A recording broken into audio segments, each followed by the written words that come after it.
네, 여러분들 잠깐 쉬셨나요? 네, 저는 잠깐 물을 좀 마시고 왔습니다.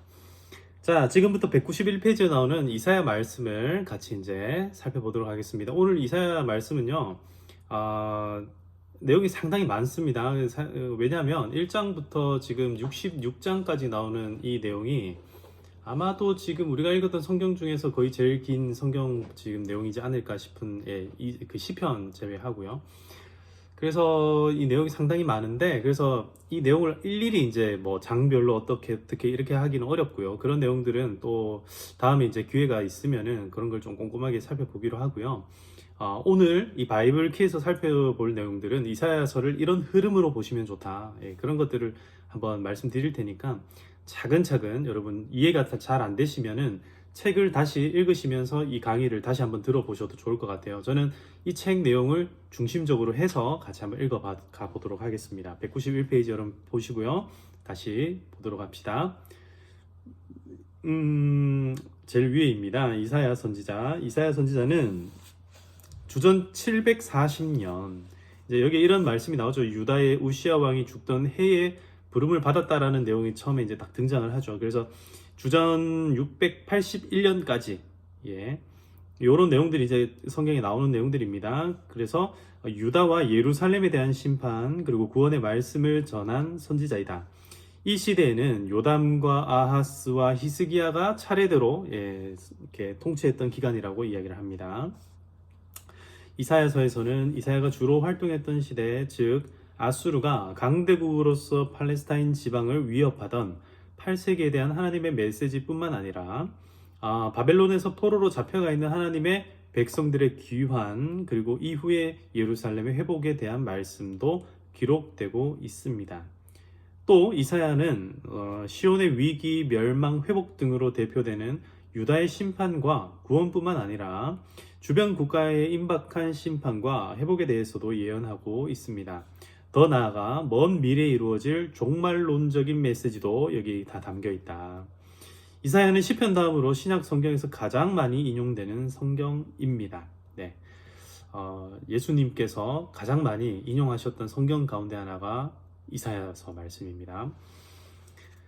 그래서 이사야를요, 좀 우리가 늘 그렇게 얘기를 합니다. 구약 성경이 보통 그 1장부터 1권부터 39권까지가 이제 그 구약 성경이잖아요. 구약 성경에는 총 39가지 이제 성경이 있죠. 그 다음에 신약 성경이 27권으로 구성되어 있는 것처럼 이사야서도 꼭 똑같아요. 그래서 39장까지가 이 이제 아까 말씀드린 것처럼 좀 구약적이에요. 말 그대로. 그래서 아까 전에는 이렇게 얘기했죠.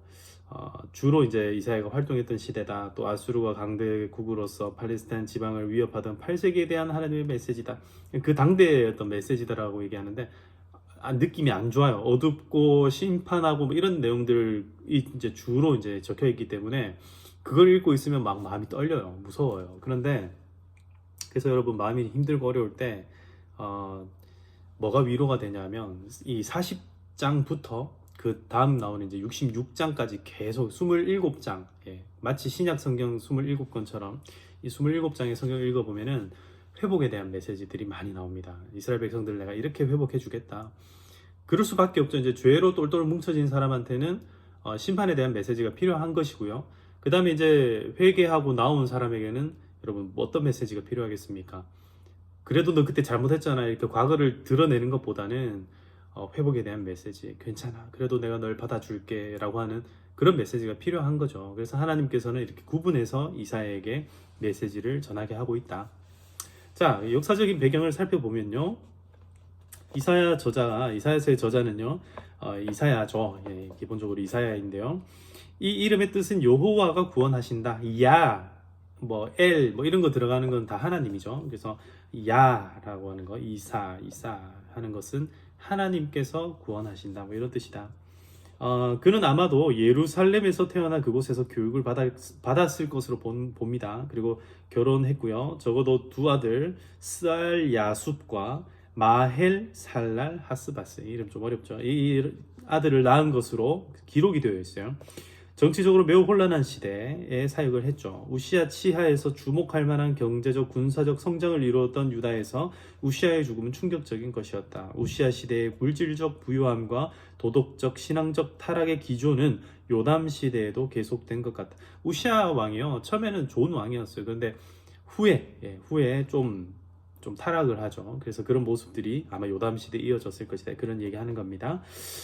우시아 말기에 일어난 아수르는 서서히 그 세력을 확장하고 있고 마침내 아하스 시대에는 가나안까지 손을 뻗치게 됩니다.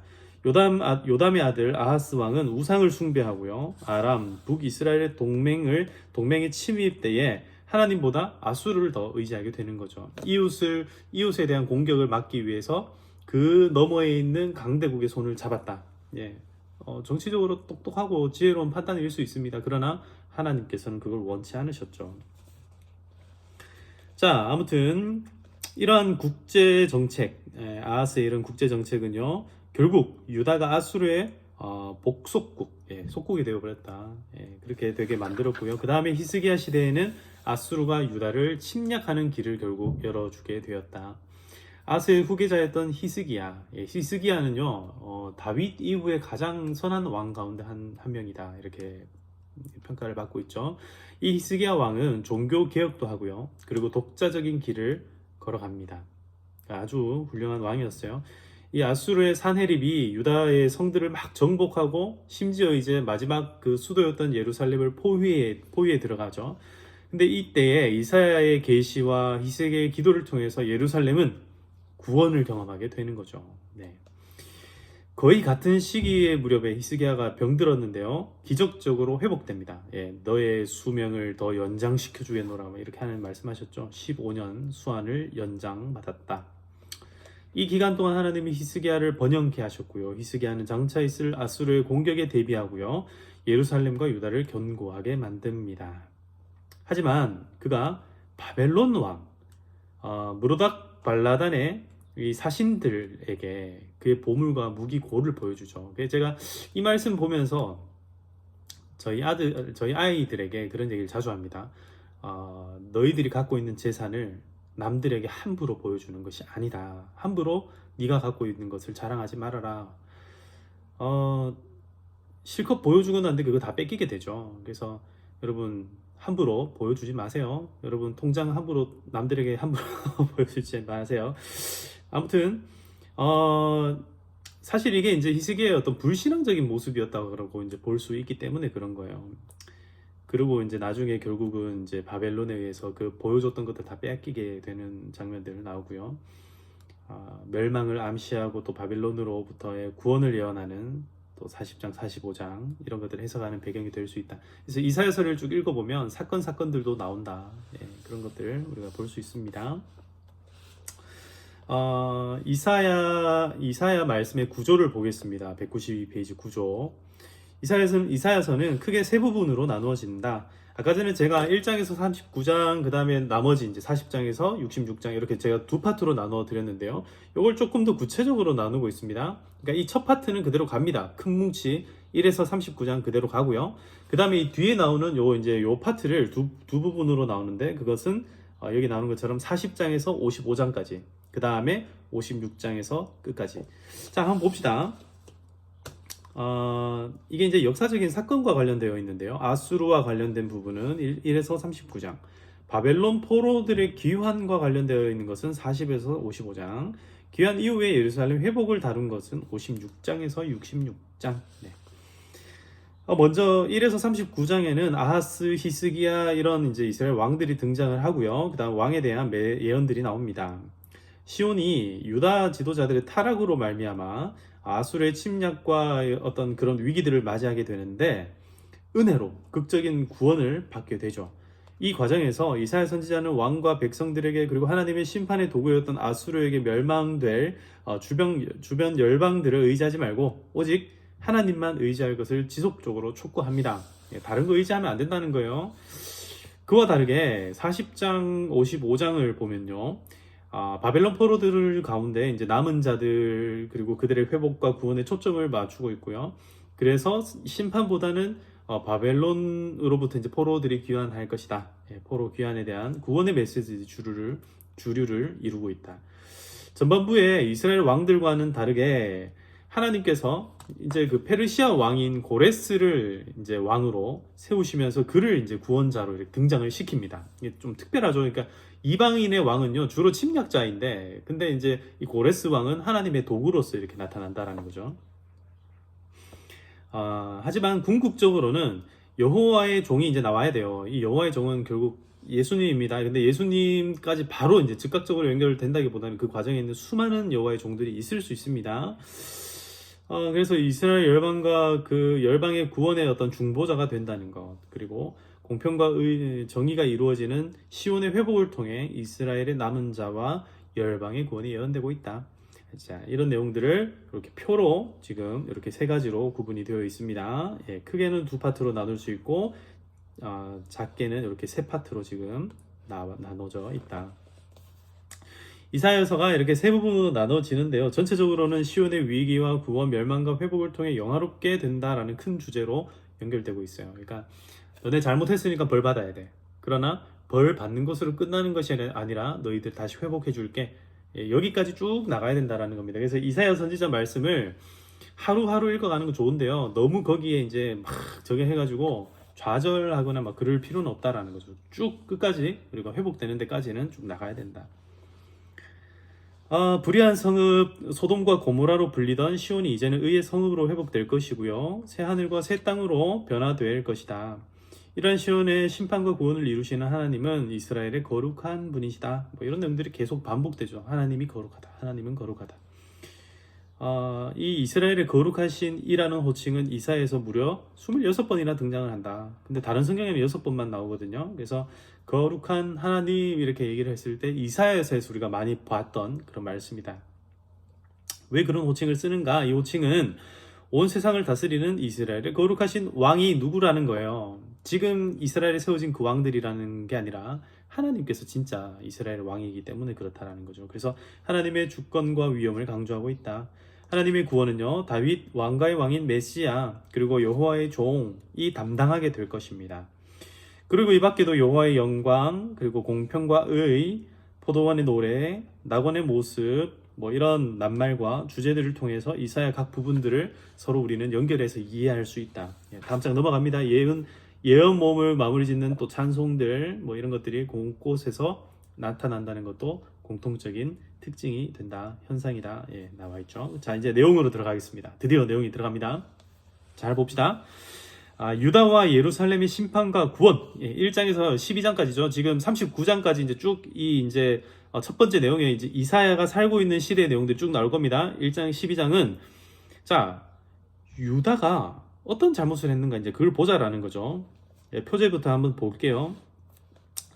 표제 보면은 1장 1절 이 표제가 나오고요. 그 다음에 2절에서 31절까지 이게 이제 아까 전에 그 말씀드렸죠. 이렇게 배치를 특이하게 한다. 예, 이게 이제 구조의 특징인데요.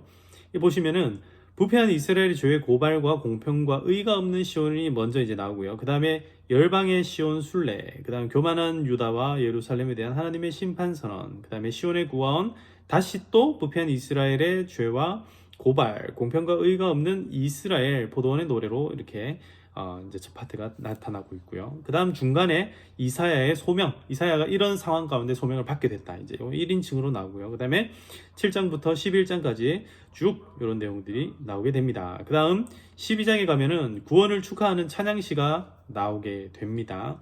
자, 이 내용입니다. 6장은 이사야의 소명을 보여주는 내용인데 제일 앞에 나오는 게 아니라 가운데 나오고 있다. 6장에서 온 세상의 왕이지만 성전에 좌정하고 계시는 거룩하신 여호와 하나님이 이사야를 선지자로 부르고 있죠. 하나님은 이사야가 불의한 이스라엘에게 경고의 말씀을 전하면 전할수록 더 그들의 마음이 강팍하게 될 것이다. 마치 누구처럼? 모세 시대 때 바로 왕과 같이. 참 이게 특이합니다. 하나님의 말씀이 들어가면요, 말씀을 듣고 깨닫고 회개하고 하나님께 다시 나가야 되는 그렇게 자연스럽잖아요. 근데 그게 아니라 하나님의 말씀이 들어가면 들어갈수록 더 그 말씀에 반발심이 생겨가지고 안 할래. 그럼 안 할래. 됐어. 아무것도 안 할래. 뭐 이렇게 된다라는 거예요. 이게 참 비슷해요. 이게 이런 삶의 모습들이 우리 안에도 참 많이 발견된다는 거 볼 수 있죠. 아무튼 결국 엄청난 심판을 받게 될 것입니다. 하지만 하나님께서는 그루터기처럼 남은 자들에게 당신의 구원을 다시 한번 베푸실 것이라고 말씀하고요. 이사야가 자신의 죄를 회개하고 성전의 숯불을 통해서 용서받은 것처럼 하나님께 회개하고 하나님의 용서를 구하는 자만이 결국 남게 될 것이다 라고 말씀하고 있습니다. 자, 이런 6장의 메시지는 1에서 5장에 나오는 죄와 심판의 구원의 메시지를 요약하고 7장 이후에 나오는 아하스 왕의 불순종, 그리고 이스라엘의 죄에 대한 심판과 또 구원의 메시지 가운데 잘 적용되고 있죠. 이런 의미에서 그 이제 6장은 이사야가 소명받은 말씀이라고 제가 말씀드렸죠. 사실상 이 1장에서 12장의 중심이고요. 제일 가운데 위치하고 있을 뿐만 아니라 이사야 전체 메시지를 추격하는 중심 역할을 하고 있다. 이사야 선지자를 부르신 그 자체가 이사야 말씀의 전체 핵심 메시지와 일맥상통한다. 이게 참 그렇습니다. 이사야라는 선지자를 보면 우리가 알 수 있는 것처럼 하나님이 하나님의 백성들, 그리고 하나님의 그 도구로 사용하시는 하나님의 참 중요한 사역자들을 보면 그들의 삶이 정말 하나님을 증거하지 않을 수 없게끔 만드는 그런 모습들 우리가 볼 수 있는 거죠. 계속해서 195페이지 이제 두 번째 문단입니다. 북이스라엘의 베가 왕과 아람의 르신 왕이 이제 연합해서 유다를 위협하던 시기가 있었죠. 그때 유다 왕 아하스가 나오는데요. 이 사람이 아까 얘기했죠. 아수르를 의지합니다. 아수르, 하나님이 아니라 아수르를. 이에 대해 이사야는 반대로 아수르에 의한 아람과 북이스라엘과 유다의 심판을 선언하게 되고요. 또 이사야의 메시지는 지나치게 교만한 아수르에 대한 하늘 왕의 심판을 전하는 데까지 나아갑니다. 이해됐죠? 아하스 왕이 그 아수르를 의지하잖아요. 그러니까 이 심판이 오히려 이제 그 당시에 이제 대제국이었던 누구에게까지, 아수르 왕에게까지 이제 심판이 나아간다라는 거죠. 그럴 수밖에 없는 것 같아요. 우리가 의지하는 것을 하나님이 부수지 않으면 우리는 그 의지하는 것을 멈추지 않기 때문에 그래요. 그죠? 그래서 우리는 하나님만 의지해야 됩니다. 자, 이사야의 두 아들이 나옵니다. 스알 야숲과 마엘살랄 하스바스라는 두 아들이 나오는데요. 이 아들의 이름이 다르죠. 각각 남은 자가 돌아오리라. 좀 괜찮은 이름이죠. 근데 두 번째는 노략이 속히 약탈이 빨리 일어날 것. 조금 찝찝한 이름이지 않았나요? 누가 자기 아이의 이름을 이렇게 짓고 싶겠어요. 근데 하나님이 이렇게 지으라고 하니까 이렇게 짓게 된 거죠. 이제 하나님께서 이사야를 통해서 초반부에 이제 메시지를 전달하는 것과 일맥상통하는 이름들이 여기에 담겨져 있다. 그리고 이제 9장에서 11장에 보면 기름 부은 왕에 대한 말씀이 나오는데요. 이걸 우리가 히스기야로 봐야 되는가, 예수님으로 봐야 되는가? 물론 이제 전체로 보면은 우리가 예수님으로 보는 게 맞아요. 그런데 이때 당시로서는 이제 히스기야가 좀 회복을 해서 히스기야가 이런 왕의 역할을 해야 되지 않나, 그렇게도 이제 볼 수 있습니다.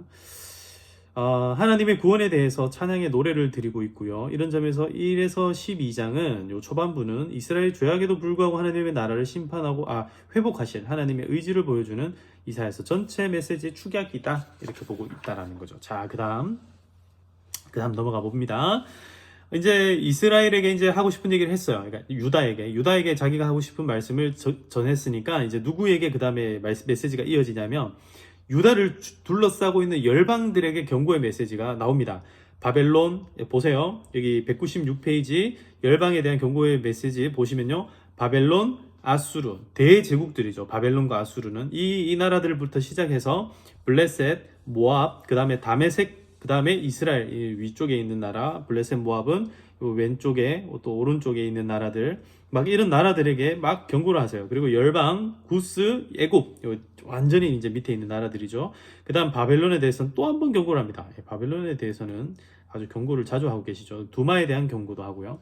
그 다음에 아라비아, 그 다음에 예루살렘, 그 다음에 예루살렘의 관리였던 셈나와 엘리야김, 그 다음에 두로와 시돈에 대해서도 경고합니다. 이런 경고들이 쭉 나오게 되죠. 내용들 한번 볼게요. 열방, 특별히 유다를 둘러싸고 있는 나라들의 멸망에 대한 경고이다. 이 경고들은 대개 아수르 제국의 정복에 의해서 이루어졌을 것이다. 동시에 이사야는 10장에서처럼 아수르의 멸망에 대해서도 경고한다. 왜 그렇죠? 자꾸 아수르를 이제 붙들려고 하니까. 이사야는 아수르 제국에 의해 일어난 열방의 멸망이 온 세상을 다스리시고 또 거룩한 왕으로서의 어떤 하나님의 뜻, 그것이 이루어진 심판이다. 그냥 일어난 일이 아니라는 거죠. 그러므로 이 경고를 듣고 있는 이스라엘은 위기의 순간에도 주변 나라들이 아닌 왕이신 여호와만 의지해야 된다. 열방에 대한 경고 심판도 그러니까 심판에 대한 메시지로 끝나는 것이 아니고요. 구원의 메시지를 포함하면서 정리가 되고 있다. 그리고 19장에서 보면은 이집트와 아수르가 이스라엘과 함께 구원받을 것을 예언하고 있다. 또 특이하죠. 그렇지만 그런 내용들이 나옵니다. 그리고 이제 왜 그러냐면 이게 이제 하나님의 궁극적인 목적이기 때문에 그래요. 교회만 구원한다. 이게 아니라 교회를 통해서 이 세상이 다시 회복되기를 원한다. 이게 진짜 하나님의 뜻이라는 거예요. 지금도 그 뜻은 유효합니다. 자, 그 다음에 24장에서 27장을 소묵시록이라고 합니다. 소묵시록. 이 내용을 살펴보시면요. 이제 세상과 성읍, 심판들이 나오고요. 하나님의 백성들은 시온산 위에 연회, 그리고 백성들을 향한 경고, 권고 이런 것들이 나오는데 하나님의 백성의 노래나 기도가 나오죠. 감사 찬송하고 유다 땅이 노래하고 백성의 신뢰 기도. 이걸 왜 묵시록이라 할까? 묵시록이라 할까? 묵시록이라는 것은요. 이게 본다라는 의미거든요. 그러니까 보이지 않는 것을 본다라는 것이니까 현재 실제로 그런 일이 벌어졌다는 것이 아니라 그렇게 될 것이다. 그렇게 회복될 것이다. 이제 그걸 얘기하는 거죠. 안타깝습니다. 회복될 것을 이렇게 노래하는데 그게 현실이 아니라 묵시록이 되어야 된다는 거. 우리가 요한계시록에도 볼 수 있죠. 요한계시록에도 보면 14만 4천 명이 그 엄청난 흰 무리들과 함께 찬양하고 노래하는 그런 장면 우리가 보잖아요. 그런 것들이 이제 현실이 아니라 묵시록이다. 참 안타까운 현실이긴 하죠. 근데 사실상 우리는 보이지 않지만 보이지 않는 세계에서는 그런 역사들이 일어나고 있다는 것을 우리가 이해하게 되면 어때요? 하나님을 더 신뢰하고 의지하게 되고 그리고 마음의 두려움들을 극복할 수 있는 믿음이 생겨날 수 있는 거죠. 그래서 그런 의미에서 이런 묵시록들이 나오는 것 같아요. 자, 197페이지 제일 아래쪽에 보면 이 부분의 앞단락은 부록과 같다. 부록이라는 것은 메인 이제 책이 있으면 뒤에 살짝 딸려오는 그런 책들을 의미하죠. 그래서 이게 이제 13장에서 23장에 이제 선언되었던 이방 나라들에 대한 경고, 이 심판들이 즉 온 세상 나라에 대한 심판을 의미하고 이것은 곧 하나님의 심판이요 그리고 시온 왕인 여호와께서 온 세상의 왕이심을 나타내는 것이다. 그래서 대적에 대한 하나님, 그러니까 하늘 왕이라고 여기서 표현하죠. 하늘 왕의 승리는 당신의 백성의 구원을 이루게 되고 백성들의 찬송을 자연스럽게 불러 이렇게 억지로 찬송하는 게 아니라 승리했으니까 와 함성 지르는 것처럼 그렇게 승리한다. 특이한 것은 5장에서 나왔던 그 심판을 의미하던 포도원의 노래가 아까 전에 기억나시죠? 이사야가 소명받기 직전에 불렀던 그 포도원의 노래, 원래는 그게 멸망의 그 노래였잖아요. 근데 그 노래가 이제는 구원을 의미하는 노래로 바뀌고 있다. 신기하죠? 그렇게 되고 있습니다. 자, 그 다음 하나님 백성들의 심판과 구원 이제 후반부로 이제 넘어가기 시작했죠. 28장에서 35장까지의 말씀 여기 보시면 에브라임의 심판, 이게 재난을 예언하는 것들 먼저 보시면요. 에브라임의 심판, 그 다음에 예루살렘 지도층 심판, 아리엘의 심판, 깨닫지 못하는 백성 심판, 불신앙을 심판, 그 다음에 이집트를 의지하는 유다를 심판, 말씀을 싫어하는 패역한 백성들을 심판, 그 다음에 이집트를 의지하는 유다를 또 심판하는 거 아니란 여인들을 심판하는 이렇게 잘못된 내용들이 쭉 리스트업 됩니다. 그런데 심판만 나오는 게 아니라 항상 구원의 메시지, 회복의 메시지가 같이 나온다고 말씀드렸죠. 남은 자들이 있을 것이다. 요 표 오른쪽에 보시면 그 다음에 농사의 일에 비겨가지고 이렇게 그걸 이제 비유해서 하나님의 지혜를 보여주고요. 아리엘의 갑작스러운 구원이 닥칠 것이다. 이스라엘에 놀라운 변화가 생긴다. 여호와를 기다리는 백성들에게는 반드시 구원이 이를 것이다. 아수르를 심판하고 그로 말미암아 예루살렘을 보호하게 된다. 의로운 왕이 다스릴 나라 그리고 성령의 땅이 회복된다. 학대자를 심판하겠다. 그 말은 학대받는 사람들에게는 구원의 메시지가 되는 거죠. 그 다음에 우리의 기도와 회복이 될 것을 확신하는 것. 그 다음 민족들에 대한 심판, 시온의 온전한 회복, 에돔과 주변 국가에 대한 심판을 통해서 우리가 나음과 회복을 받게 될 것이다. 시온 백성의 구원과 회복, 종말론적인 회복. 종말론적인 회복이라는 것은 더 이상 이제 타락이 일어나는 이제 상황이 아닌 거죠. 완전히 회복, 온전한 회복을 의미하는 겁니다. 198페이지 제일 밑에 보겠습니다. 이 부분의 심판과 구원의 예언들은 1장에서 12장까지의 예언과 연결됩니다. 이스라엘과 유다의 교만은 하나님보다 아수르, 애굽, 자신들이 가진 부를 더 의지한 것이고 하나님의 말씀을 듣기를 거부하고 또 그 말씀을 지키지 않은 것이죠. 그로 인해서 그들은 하나님의 징계를 받을 것이 예언되고 있고요. 그러나 끝까지 하나님을 바라보고 또 남은 자들은 구원받게 될 것입니다. 하나님께서 민족들을 심판하시고 시온을 온전히 회복하게 될 때 그 구원에 함께 참여하게 될 것이다. 이것이 이제 뒤에 나오는 36장에서 39장까지의 사건에서 증명될 것이다. 자, 이제 이 첫 파트, 아까 전에 말씀드렸죠. 크게 세 부분. 제가 크게 두 부분으로 얘기했던 게 이 세 부분으로 나눴을 때 이제 그 뒷 두 부분 빼고 이제 첫 번째 나왔던 이 파트에 지금 제가 막 나눠서 설명하고 있잖아요. 그 가운데 제일 마지막 부분, 이제 39장까지의 내용을 한번 볼게요. 36장에서 39장. 199페이지. 아수르 왕 산헤립의 예루살렘 침략과 하나님의 구원. 아수르 왕 산헤립 군대의 예루살렘 침공과 포위, 이에 대한 히스기야의 기도와 이사야의 구원 예언과 성취. 산헤립 군대는 진짜 무서운 군대였어요. 당시에 산헤립 군대가 지나가는 나라마다 다 망했습니다. 당연히 유다도 어떻게 되겠어요? 망할 수밖에 없는 상황인 거예요. 정말 이거는 진짜 막 풍전등화, 바람 앞에 있는 정말 작은 이제 뭐 촛불 하나에 불과한 그런 모습인 거죠. 심지어 이제 38장에 보면 어때요? 히스기야 왕은 죽을 병에 걸립니다. 최악 중에 최악이죠. 나라도 이제 망하기 전이고요. 자기는 이제 시한부 선고를 받죠. 너 죽을 것이다. 그런데 어떻게 됩니까? 역전이 일어납니다. 구회 말 마지막 역전이 일어나는 것처럼 히스기야 왕이 진심으로 기도했고요. 그를 통해서 치료되고 응답받고 그런 징조들을 하나님께서 보여주십니다. 바벨론 사신들에게 이거 하지 말라 했는데 그죠?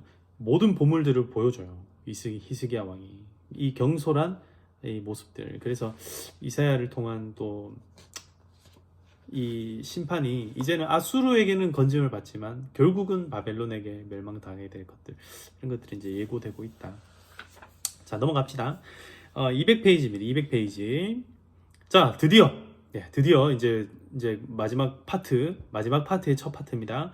40장에서 55장 이 내용은 하나님 나라에 하나님의 백성들 가운데 남은 사람들이 있다 그랬죠. 이 남은 사람들이 귀환하는 것, 예루살렘으로 귀환하고요. 그 다음에 구원받고 회복되게 될 것이다. 이것이 이제 예언되는데요. 내용 쭉 볼게요. 먼저 짓밟힌 예루살렘을 위한 위로가 먼저 나오고요. 그 다음에 반드시 약속을 지키시는 여호와, 열방과 이방신을 비교할 수 없는 역사를 주재하시는 하나님, 정의의 승리, 그리고 비길 데 없는 구원자, 여호와의 기름 부음 받은 자인 고레스 왕, 회의주의자들을 향한 경고, 이래도 안 된다 저래도 안 된다, 이런 사람들을 이제 경고하고 있죠. 그 다음에 열방을 향한 호소, 바벨론 신들을 조롱, 이스라엘에게 호소, 바벨론을 조롱, 이스라엘에게 호소. 49장으로 가면 종이 이스라엘을 집으로 인도하고 시온의 자녀들이 돌아오게 되고, 50장의 학자 같은 여호와의 종이 압제 속에서도 자신의 신뢰를 표현함. 여호와께서 시온으로 돌아오심, 자신의 고난으로 백성을 의롭게 한 종이 존귀하게 될 것임, 시온의 결혼 생활이 회복됨, 마지막에 영원한 언약으로의 초대. 이런 내용들이 나오게 됩니다. 자, 넘어갑시다. 202페이지입니다. 공평과 의에 따른 여호와의 심판과 궁극적인 시온과 세상의 회복. 봅시다. 이 내용부터 한번 볼게요. 56장부터요. 요 표에 202페이지 가운데 보면 표가 있죠. 요 표에 나오는 내용 제가 읽을 테니까 보세요. 고자들이 나왔는데, 이 고자들이 어떤 의미를 갖고 있냐면, 이 고자들과 이방인들은요, 원래 성전으로 원래는 못 들어옵니다. 철저하게 배격됩니다. 근데 그 사람들이 어떻게 됩니까? 초청받고 있어요. 그러니까 이게 뭐예요? 모세 오경에서는 배격하고 있는데, 모세 오경이 뭔가 여러분 발전되고 있다는 게 보이세요? 그러니까 뭔가 제한선이 있었고 한계가 있었던 모세 오경이 이제 점점 그 제한을 풀고 한계를 풀고 진짜 의미를 향해서 나가고 있다. 아주 굉장히 의미심장한 말씀입니다. 그냥 고자라고 해서 여러분 웃을 일이 아니고요. 고자와 이방인들은 원래 성전에 못 들어오는 사람이었다. 근데 그들을 성전으로 초대하고 있다. 만민이 기도하는 집은 그런 의미를 갖고 있는 거예요. 그리고 탐욕과 우상 숭배를 비난하고요. 경건한 자들은 인정하고. 여호와께서 기뻐하시는 금식은 무엇인가? 여러분 이 58장 이 내용 쭉 보시면 여기에 이제 우리 담임 목사님께서 신방 갈 때마다 하시는 말씀 있죠. 예. 물된 동산. 그 말씀 맨날 하시잖아요. 그 말씀에 앞에 나오는 메시지가 바로 하나님 기뻐하시는 금식에 대한 메시지입니다. 예, 나중에 이 말씀 구체적으로 보는 것도 참 재밌습니다. 그리고 백성들의 죄악에 대한 여호와의 구원, 그리고 시온의 영광, 압제 당한 자들을 위한 기쁜 소식, 시온의 회복을 위한 기다림과 기도, 전사이신 여호와의 승리, 그리고 죄의 고백과 자비를 구하는 기도, 패역한 백성을 벌하시는 하나님, 새 하늘과 새 땅의 창조. 이게 어디서도 나와요? 요한계시록에 또 나오죠. 새 하늘과 새 땅의 창조. 그 다음에 악인들에 대한 심판을 통해 시온이 온전하게 회복될 것이다 라는 내용들이 쭉 나오게 됩니다. 자, 이렇게 우리가 이사야서의 전체 구조 가운데 핵심적인 구조들을 다 살펴보았습니다. 핵심적인 내용들 다 살펴보았습니다. 이제 결론입니다. 203페이지 결론. 이사야서는 구약의 복음서라는 별명을 갖춘 그답게 예수님의 사역과 관련하여서 신약 성경에 많이 인용된 성경이죠.